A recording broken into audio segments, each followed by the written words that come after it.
तो क्या हुआ कि इस आंदोलन की मुहिम के अंदर इतने सारे संगठन कूद पड़े और कुछ हमारे साथियों को ये लगा कि शायद मैं एक दूसरे के साथ नहीं चल सकता हूं तो मैं अलग बना लेता हूं। और उसका रिजल्ट ये निकला कि सब ने अपना अलग अलग एजेंडा सेट कर लिया। सब अपने अपनी आइडेंटिटी स्टैब्लिश करना चाहते हैं, आपस में उलझ जाते हैं कि तुम छोटे हो, तुम बड़े हो, तुम बेईमान हो, तुम चोर हो, तुम चंदा खा गए हो। अरे भाई, अपने अपने संगठन का अलग अलग एक स्ट्रक्चर बना हुआ है।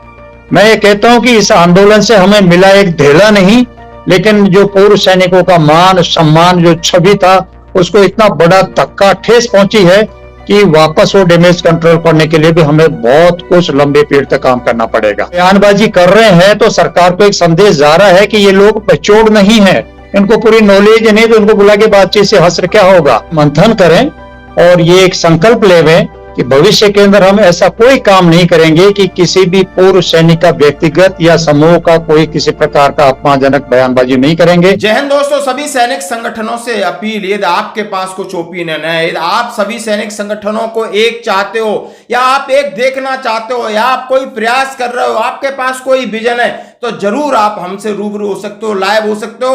अपनी डिटेल हमें भेजिए, क्योंकि आज मैं बात कर रहा हूं यानी सूबेदार श्री अर्जुन सिंह राठौर सर से, जिन्होंने FBA बनाया और दिग्गज वीरांगना महासंघ बनाया। और आगे उन्होंने चेतावनी दी है, यदि आपको अपनी मांगे मनमानी है, आपको आर्थिक या सामाजिक भेदभाव से बचना है, तो सैनिकों के लिए क्या उन्होंने दिया है संदेश, ये पूरा वीडियो देखो। दोस्तों, जैसा हम सभी जानते हैं कि हमारे देश में बहुत भूतपूर्व सैनिक संगठन हैं और पिछले आपने देखा होगा 15 से 18 महीने कि बहुत सारे संगठन की अगुवाई में जंतर मंतर पर धरना प्रदर्शन हुए हों, रामलीला मैदान में, रेवाड़ी में, कई जगह हुए। और सबकी आइडियोलॉजी, सबकी मांग एक थी कि यानी सैनिकों को आर्थिक जो उनके साथ भेदभाव हुआ है कहीं ना कहीं, चाहे वन रैंक वन पेंशन को लेकर के हो, चाहे इक्वल मिलिट्री सर्विस पे को लेकर हो, या अन्य और तरीके के डिसेबिलिटी पेंशन है, या आपकी जो पेंशन की बढ़ोतरी है आज 79 ईयर्स के बाद, बहुत सारे ऐसे मसले हैं जो ISM और जो एक्स सर्विसमैन लीग और मूवमेंट लगातार DSW से बातचीत करते हैं। लेकिन जेसू जवानों ने इस मुहिम को अपने हाथों में लिया कि ये हम लड़ाई स्वयं लड़ेंगे। और इसके तहत आपने बहुत सारे मूवमेंट देखे, आपने देखा होगा यूनाइटेड फ्रंट, वीर बहादुर सिंह साहब से मेरी बात हुई थी परसों। और दोस्तों, आज हमारे साथ ऐसी शख्सियत हैं जिनके पास अपार एक्सपीरियंस है सेना का, और इस तरह एजुटेशंस का 2015 से लगातार एजुटेशन, और उससे पहले वो लोगों की अलग अलग तरीके से मदद करते आए हैं। और दोस्तों, जैसा आपने उनको देखा होगा, जाना होगा, पहचाना होगा, सौम्य और सभ्य और बिल्कुल सटीक बात करने वाले सूबेदार वेटरन्स अर्जुन सिंह राठौर साहब हमारे साथ हुए हैं। राठौर साहब, मैं आपका हार्दिक दिल से आपको सैल्यूट करता हूं और स्वागत करता हूं सर। नमस्कार सर। Thank you. साहब पहला साहब आपसे मेरा ये सवाल है कि जैसे कि 3 दिन पहले वीर बहादुर सिंह साहब ने इस बात की घोषणा की है कि सितंबर में वो मीटिंग करेंगे, एजिटेशंस कर सकते हैं या आगे, क्योंकि उन्होंने कहा है कि नहीं, हमारी वन रैंक वन पेंशन की विसंगति और जो भी हमारी मांग है उनको हम आगे और कंटिन्यू करना चाहते हैं। सभी सैनिक संगठनों से, सभी सैनिकों से अपील किया है। बात अभी आती है कि संगठन अपनी जगह काम कर रहे हैं, लेकिन 30 लाख जो भूतपूर्व सैनिक हैं जिनके वादे और इरादों को लेकर के आप सब लोग आगे लीड कर रहे हो, तो अब इसको किस तरह देख रहे हो? क्योंकि आपने OROP 1 में देखा है, उसके बाद आपने खुद स्वीकार किया है कि हमने एजिटेशंस किए।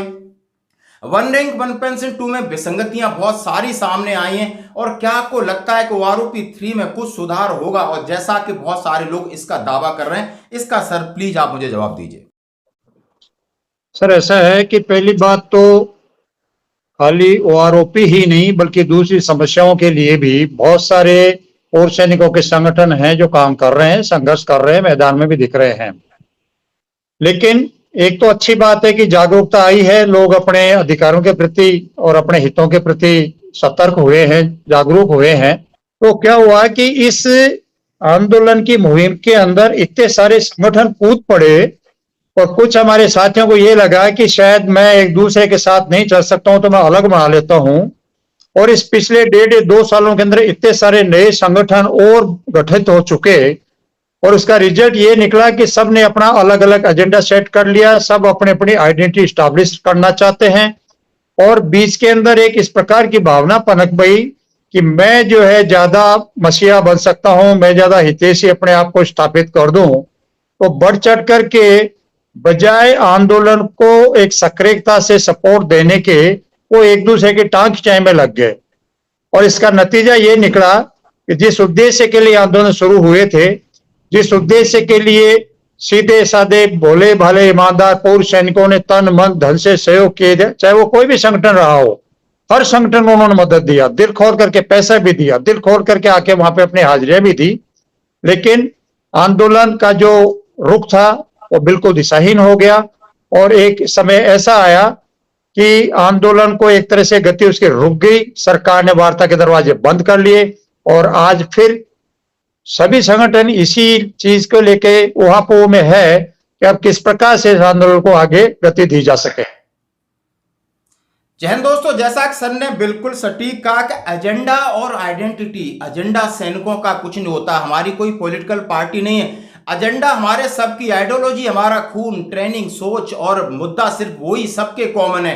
लेकिन आइडेंटिटी की बात आती, यहां पर कहीं ना कहीं गड़बड़ हुई है और इस महत्वाकांक्षा की बात को उन्होंने कहा है कि हम किस हितैषी बने, हम ज्यादा लोगों को दे सके और देने के चक्कर में हम आपस में कहीं ना कहीं गलती कर बैठे। दोस्तों ये उन्होंने स्वीकारा है, बिल्कुल स्वीकारा है। और अब उन्होंने कहा है, एक बात सबसे बड़ी बात कही कि अवेयरनेस क्रिएट हुई है, यानी देश के पूरे संगठन जान चुके हैं, जो सेवारत सैनिक हैं वो भी जान चुके हैं कि उनके आर्थिक हक क्या है, या जो सेवा से रिटायर्ड हुए हैं वो भी समझ रहे हैं कि वन रैंक वन पेंशन क्या चीज है, मिलिट्री सर्विस पे क्या चीज है, और तमाम ऐसे मुद्दे हैं जिनके ऊपर मैं आगे बात करूंगा।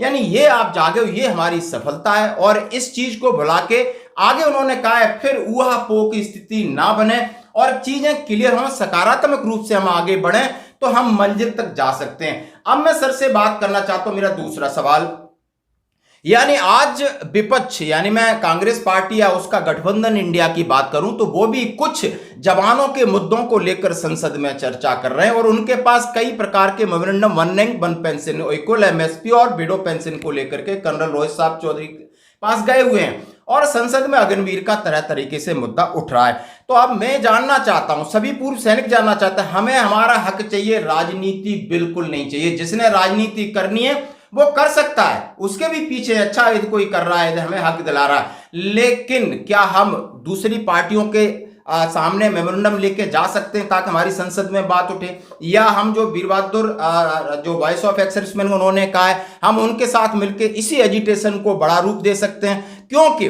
सरकार पर दबाव बनाना जरूरी है। इसमें आपकी क्या प्रतिक्रिया? इसमें सर ऐसा है कि पहली बात तो इन पिछले 2 सालों के अंदर हमने इस मसले के ऊपर भी अनुभव प्राप्त किया है। वीर बहादुर सिंह जी ने यूनाइटेड फ्रंट ऑफ एक्स-सर्विसमैन का गठन किया, लेकिन उसका क्या हश्र हुआ वो सबके सामने है। फेडरेशन ऑफ वेटरन्स एसोसिएशन सितंबर तक काफी ऊंचाई तक पहुंच चुका था, उसमें थोड़ा सा दखलंदाजी कुछ लोगों ने किया, शिथिलता आई और फिर आम पूर्व सैनिक का ये मांग रहा कि भाई आप अलग अलग मत संघर्ष कीजिए, अलग अलग आंदोलन मत कीजिए, आप लोग एक मंच पर आ जाइए। उनकी बुद्धिजीवी पूर्व सैनिक जो भी थे उनकी इस बात को स्वीकार करते हुए फेडरेशन ऑफ वेटरन्स एसोसिएशन ने विशेष तौर के ऊपर 3-4 महीने तक अथक प्रयास किए और हमने एक दिग्गज वीरांगना महासंघ का गठन किया। अच्छा शुरुआत था, लोगों के विचार मिले, मीटिंगें हुई, कुछ वर्चुअल हुई, कुछ फिजिकल हुई और अल्टीमेटली जाकर के दिग्गज वीरांगना महासंघ नाम के मंच का गठन हुआ। और पहला स्टेप उसके अंदर ये लिया गया कि भाई एक पूर्व सैनिक न्याय यात्रा के नाम से 11 से लेकर 18 फरवरी 2024 तक एक न्याय यात्रा का संचालन पूरे देश में हुआ, अच्छा चला। उसका समापन रेवाड़ी में किया गया 18 को, लेकिन उस समापन के बाद में ही मैं तो ये कहूंगा कि जो भी संगठन उसमें जुड़े उन्होंने अपनी परिपक्वता का परिचय नहीं दिया। बहुत अच्छा स्टेप लिया गया था, बहुत अच्छे सकारात्मक 1 हफ्ते उसके परिणाम भी आए, लेकिन आगे जब बढ़ने के लिए बड़ा कदम लेने का बारी आया तो उस टाइम वो जाकर के कुछ पीछे हट गए। उसके कई कारण है, उनको यहाँ पे एक दूसरे पे दोषारोपण करने से हमें कुछ हासिल नहीं होने वाला है। जी सर। तो मेरा कहना यह है कि अगर एकीकृत संघ बनाना है, एक मंच पे सबको लाना है, तो उसके लिए कुछ एक जरूरतें हैं। पिछले साल वीर बहादुर सिंह जी ने यूनाइटेड फ्रंट बनाया तो जब वो बनाने के लिए मीटिंग कर रहे थे वेरियस ऑर्गेनाइजेशन के साथ में, उसी टाइम पे उन्होंने मेरे से भी वीडियो कॉन्फ्रेंस थ्रू मेरा मत लेना चाहा था। और उस टाइम मैंने उनको ये बोला था कि ठीक है, आपका विचार बहुत अच्छा, आप आगे बढ़िए, लेकिन जहां तक फेडरेशन ऑफ वेटर्स एसोसिएशन का सवाल है, इसके अंदर शक्तियां केंद्रीयकृत नहीं है। यहाँ काउंसिल के अंदर सारी जो शक्तियां हैं वो निहित हैं, और काउंसिल जवाबदेह है अपने आम 157 संगठनों को।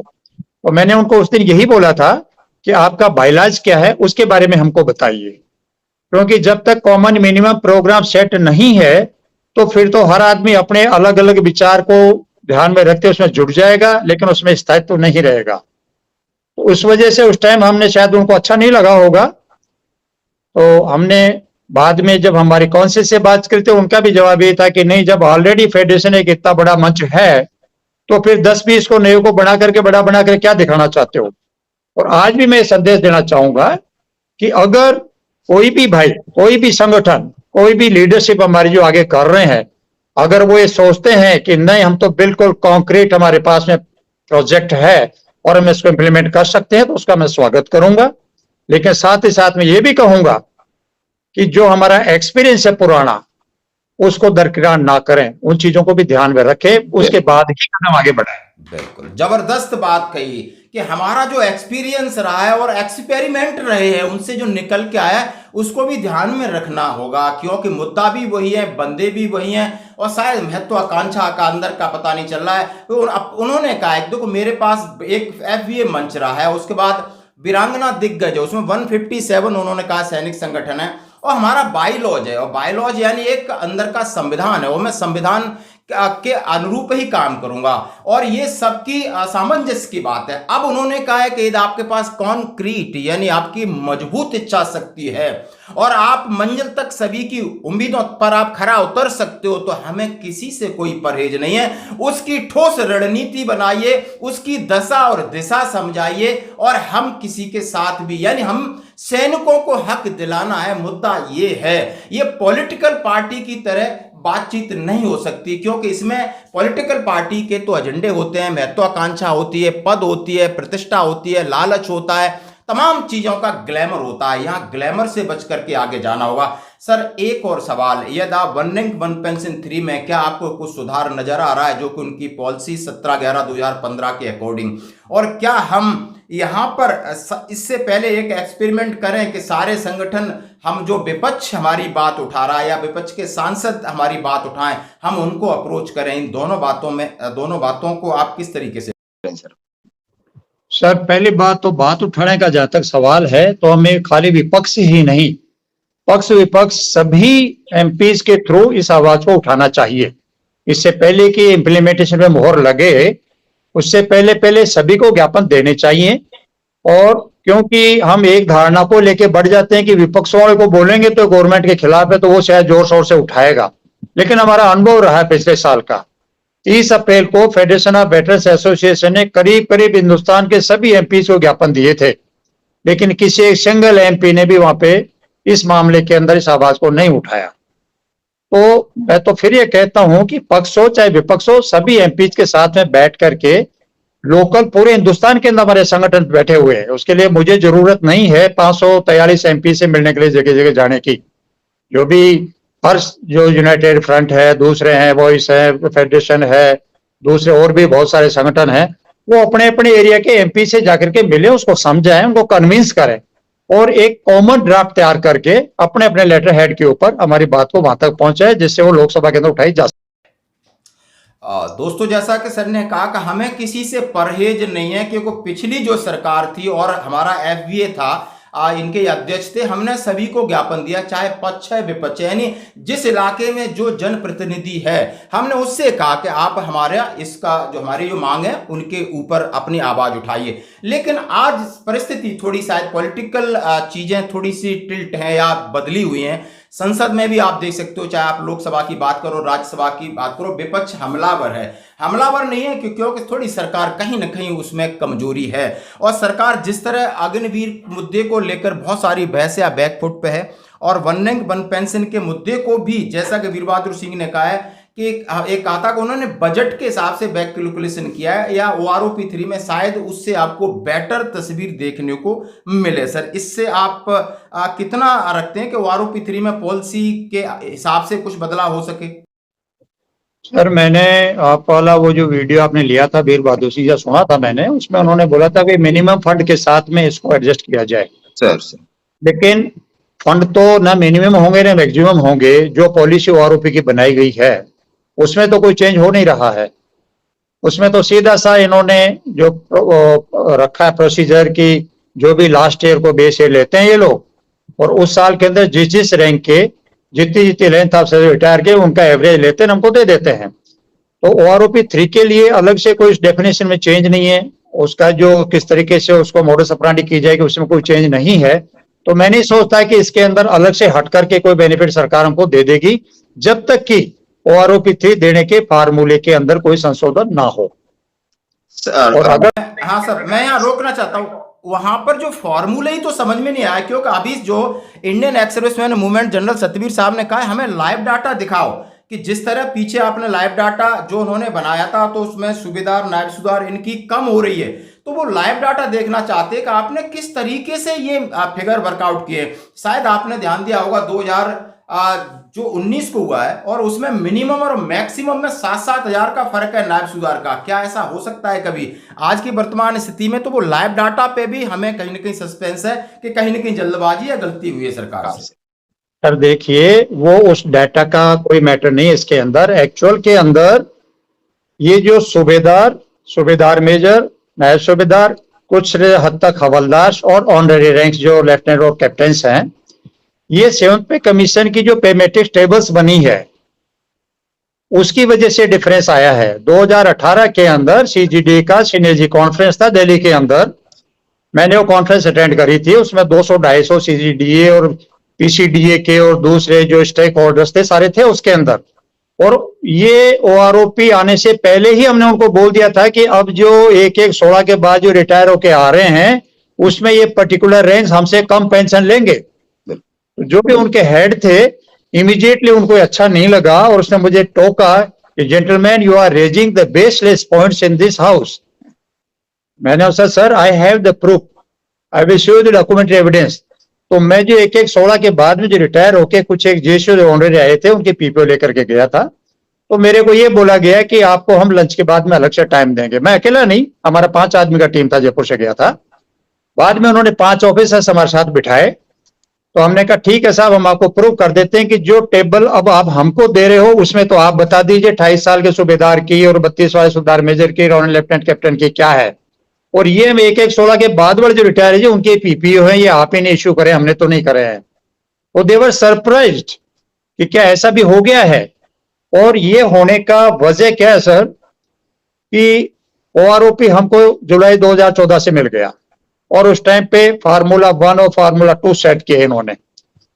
वो maximum immediately calculation purpose easy method था फार्मूला 2 बाई मल्टीप्लाई 2.57। तो 2.57 मल्टीप्लाई करके जो भी हम रिटायरीज थे हमको OROP का बेनिफिट दे दिया गया। अब हमको तो जो पहले पेंशन मिल रही थी वो मिल रही थी जो ऑन सर्विस नौकरी करे थे उनके 50% के हिसाब से, लेकिन यहां हमको 2.57 का बढ़ोतरी हो गया। उधर जो सर्विंग क्लास था उसका जो 31 दिसंबर 2015 को जो सैलरी ड्रा कर रहे थे उसका 2.57 कर दिया, और हमको जो है बढ़ी हुई OROP को 2.57 कर दिया। तो ये बिल्कुल इस तरीके से जंबल हो गया सारा मामला कि इसके अंदर सबसे ज्यादा नुकसान फिर JSO और ऑनररी रैंक से उठाना पड़ा, उसका मेन कारण है वो।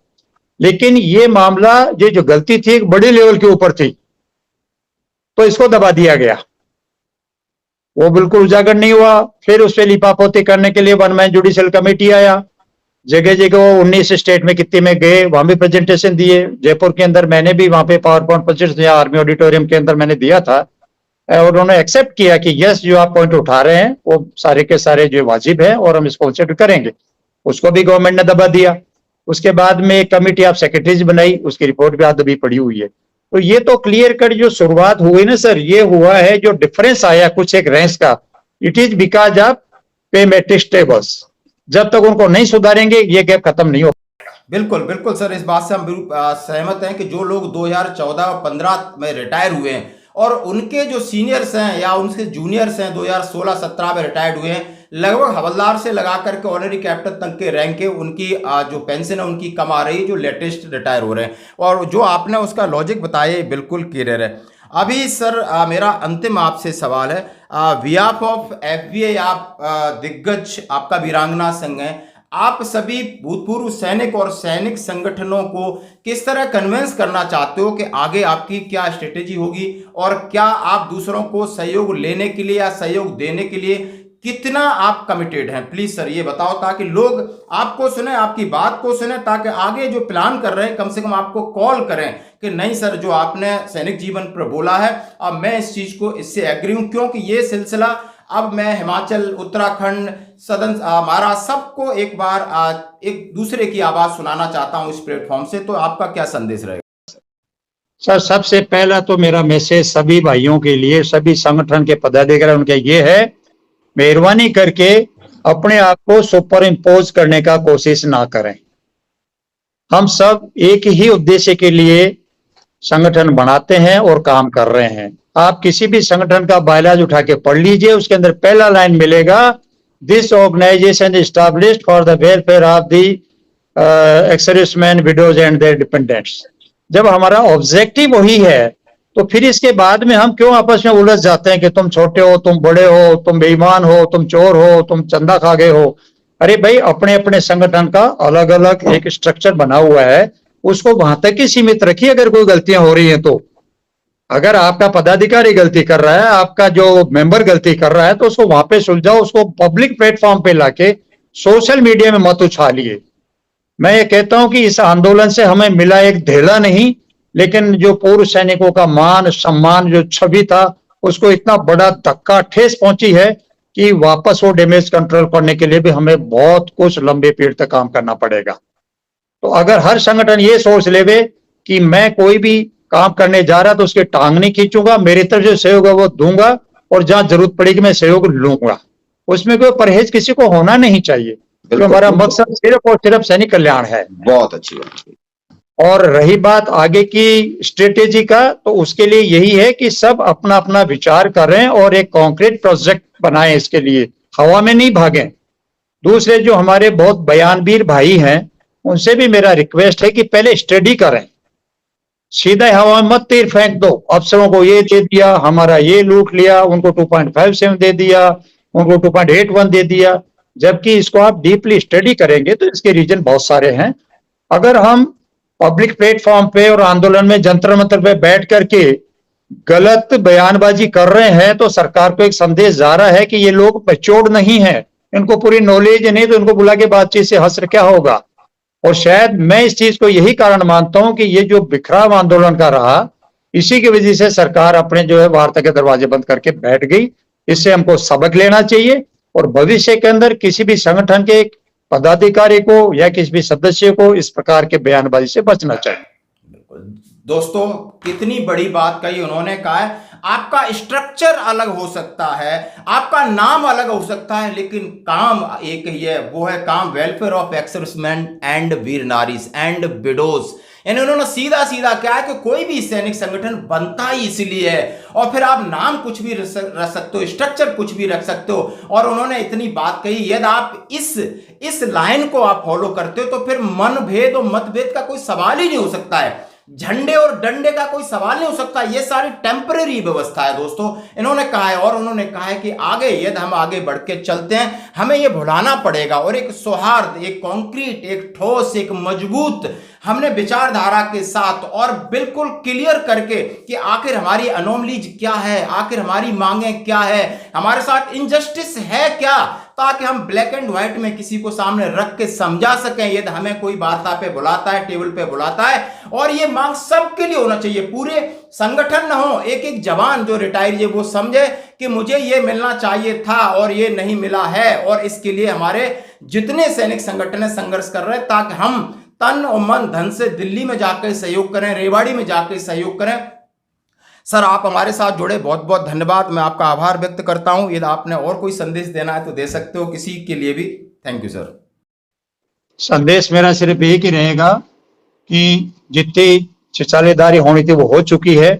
मेहरबानी करके सभी आत्ममंथन करें और ये एक संकल्प लेवें कि भविष्य के अंदर हम ऐसा कोई काम नहीं करेंगे कि किसी भी पूर्व सैनिक का व्यक्तिगत या समूह का कोई किसी प्रकार का अपमानजनक बयानबाजी नहीं करेंगे और हर स्थिति के ऊपर जो भी आगे बढ़ रहा है उसके रोड़ा नहीं अटकाएंगे, उसको मदद करेंगे। जहां हमें जरूरत पड़ रही है मदद लेंगे, सहयोग मांगने में झिझकना नहीं चाहिए। और सीधी सी बात है, एकता में शक्ति है। अगर ये सोच कर चलेंगे तो निश्चय कामयाब होंगे। दोस्तों कितना भावुक अपील की है इन्होंने। कहा है कि इस बात से बचे, हम बयानबाजी से बचे, वो भी सोशल मीडिया पे। यदि हमारी आपको बात अच्छी नहीं लगती तो आप मुझे फोन करके उसको हमसे क्लैरिफिकेशन लें कि सर ये बात आपने कही है, इसका क्या मतलब है। और हमें एकजुट होना पड़ेगा। हमें अपना जिस तरीके से एक यूनिट और यूनिटी नाम और नमक निशान होता है, जो हमारी आइडेंटिटी है, हमारे तन पे वर्दी नहीं है लेकिन हमारे मन पे वर्दी है, हमारे डीएनए पे वर्दी है। और उन्होंने सबसे, मैं भी एक भूतपूर्व सैनिक हूं, I am not reporter, I am not कोई मास कम्युनिकेशन या सब कुछ करके आया हूं, मैं एक फौजी हूं प्योरली। और इस बात के लिए मैं आप सभी से हाथ जोड़ के विनम्र निवेदन करता हूं कि यहां किसी की साख को बढ़ावा या किसी को घटावा, इससे कोई मतलब नहीं। यदि आप ईमानदार हो, यदि आप लीडर हो तो आपको जवाबदेही बनती है, अकाउंटेबिलिटी बनती है, रिस्पॉन्सिबिलिटी बनती है। आपसे सवाल पूछा जाएगा और आपको ट्रांसपेरेंसी दिखानी पड़ेगी, पेशेंस दिखाना पड़ेगा। यदि आपके अंदर ये गुण है तो आगे चलना, और नहीं तो फिर सवाल तो उठते रहेंगे। धन्यवाद साहब, thank you so much sir.